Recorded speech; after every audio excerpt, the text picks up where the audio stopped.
हमारे यहाँ जब भी हुकूमत चेंज होती है, क्रिकेट बोर्ड में सरबरा चेंज होते हैं, तो क्रिकेट बोर्ड के साथ साथ हमारे क्रिकेट का सिस्टम भी तब्दील हो जाता है। मेरे ख्याल में वहाँ पर हमें बेहतरी लाने की ज़रूरत है। अभी तक हुकूमत की तब्दीली के साथ साथ क्रिकेट बोर्ड के चेयरमैन की तब्दीली और फिर पूरे निज़ाम की तब्दीली की बात की, तो अब ज़का अशरफ साहब आए और ज़का अशरफ साहब ने आके कप्तान को तब्दील किया, फिर टीम मैनेजमेंट को तब्दील कर दिया, सिलेक्शन कमेटी को तब्दील कर दिया। अब की इतनी इंपॉर्टेंट सीरीज़ हो रही थी, तो इन फैसलों का भी असर ऐसी सीरीज़ पर पड़ता है?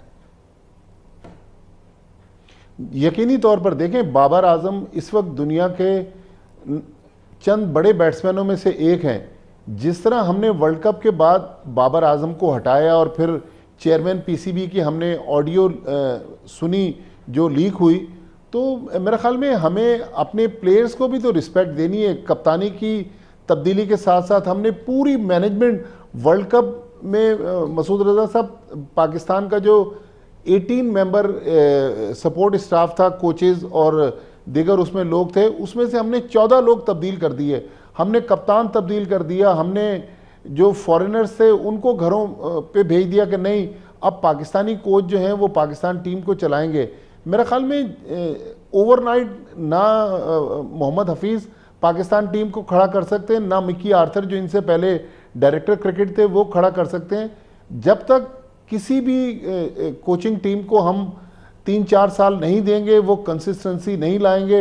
अब हमने पूरा मलबा वर्ल्ड कप का बाबर आजम पे गिराकर, आज जिस तरह बाबर आजम बोल्ड हुए हैं और पहली इनिंग्स में जिस तरह बाबर आजम बोल्ड हुए, आप देखें लग रहा है कि बाबर आजम की जो क्लास है वो बाबर आजम हमें नज़र नहीं आ रहे। लेकिन एक चीज़ इस क्रिकेट बोर्ड को क्रेडिट देना पड़ेगा कि कप्तान जो उन्होंने टेस्ट मैच का तब्दील किया, हमने शान मसूद को देखा कि शान मसूद एक वाकई अच्छे लीडर के तौर पर आए। उन्होंने बैटिंग में भी अच्छी परफॉर्मेंस दी, टीम को भी अच्छा लड़ाया। मेरे ख्याल में अगर यही पाकिस्तान की इंटेंट रही तो पाकिस्तान टीम अच्छा करेगी। लेकिन अब मसला ये है कि इस वक्त तो हम टेस्ट मैच खेल रहे हैं।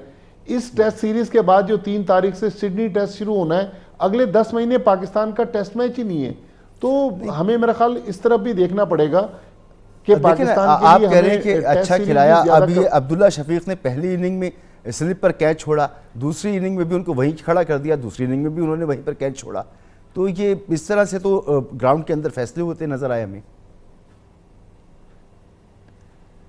देखें, चंद गलतियां भी हुई हमारे कप्तान से, लेकिन ओवरऑल जो हम देखते हैं कि शान मसूद ने अच्छी कप्तानी की है।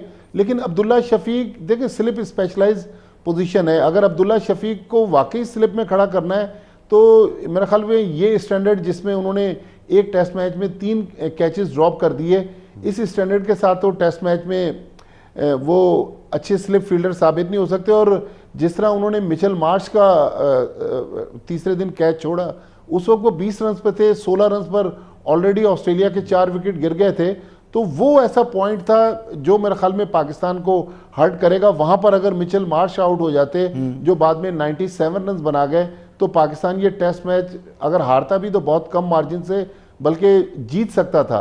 तो हमें अपनी फील्डिंग पे भी तवज्जो देनी है। देखें, पिछले जो मैनेजमेंट थी वर्ल्ड कप के दौरान, उसमें एक आफ्ताब खान फील्डिंग कोच थे, उससे पहले अब्दुल मजीद साहब फील्डिंग कोच थे, अब दोबारा मजीद साहब को ले आए। तो हमें चेहरों को तब्दील करने से पाकिस्तान की क्रिकेट बेहतर नहीं होगी। किसी और कोच के पास अलादीन का चिराग नहीं है कि वो रगड़ेगा और पाकिस्तान टीम कि किसी भी टीम में जो टीम की केमिस्ट्री होती है वो बहुत इंपॉर्टेंट होती है।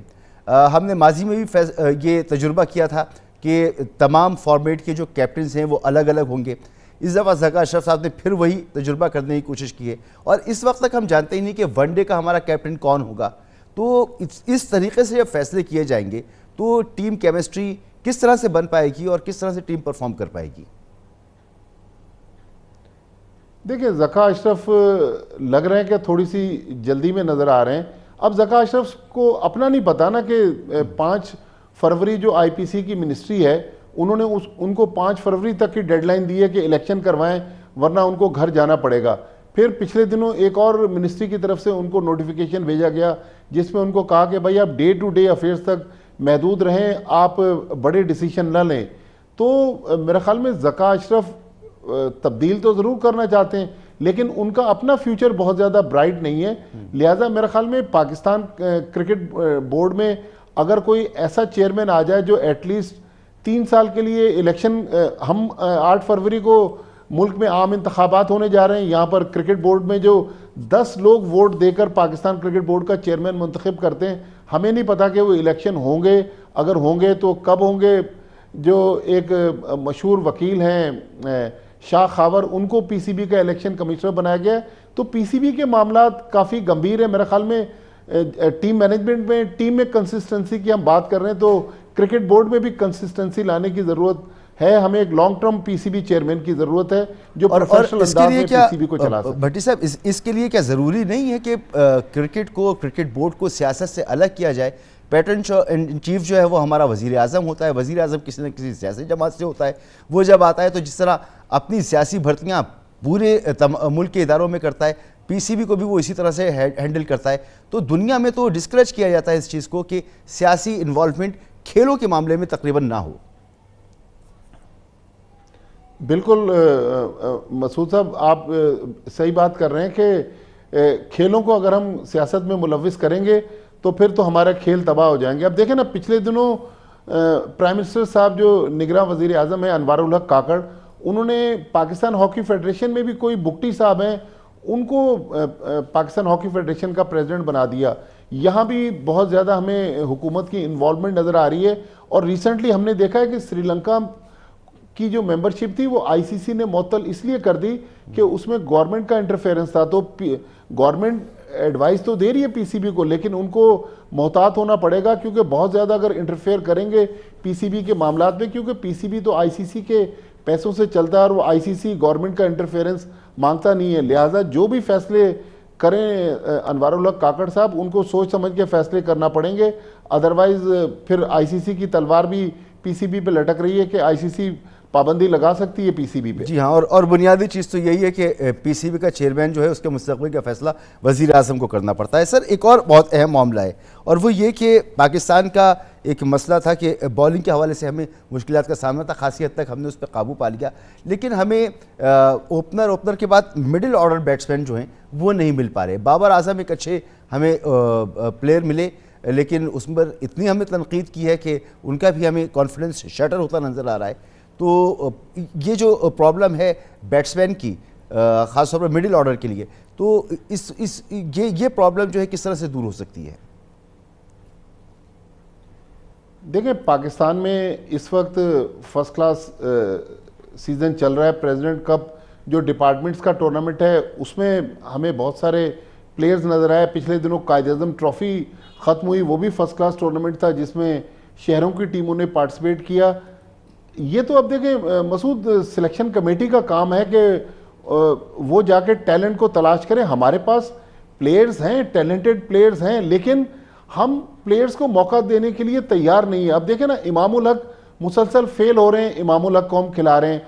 हसन अली परफॉर्म नहीं कर पा रहे हैं, हसन अली को हम बार बार मौका दे रहे हैं। कुछ अनफिट प्लेयर ऑस्ट्रेलिया चले गए। लेकिन अभी एक जो अच्छी चीज़ हुई, जो न्यूजीलैंड में जनवरी में T20 सीरीज़ होनी है, उसमें हमने कुछ 6 या 7 नए प्लेयर्स को मौका दिया है। अब वो 17 रुकनी टीम में तो आ गए, लेकिन अब देखना है कि उनको पाकिस्तान की जो 11 जब बनेगी, 11 खिलाड़ियों की जब टीम बनेगी, उसमें मौका देंगे या नहीं देंगे। लेकिन बहरहाल हमारे पास उस क्वालिटी की प्लेयर नहीं है जिस क्वालिटी की हम बाबर आजम की बात करते हैं, रिजवान की बात करते हैं, शाहीन शाह आफरीदी की बात करते हैं। मेरे ख्याल में सिलेक्टर्स को चाहिए कि वो जाएं पाकिस्तान में। जब पीएसएल की फ्रेंचाइज प्लेयर्स को तलाश कर सकती हैं तो अच्छे प्लेयर्स मौजूद हैं, लेकिन उस आंख ऐसी हमें नज़र नहीं आ रही जो उस टैलेंट को परख सके।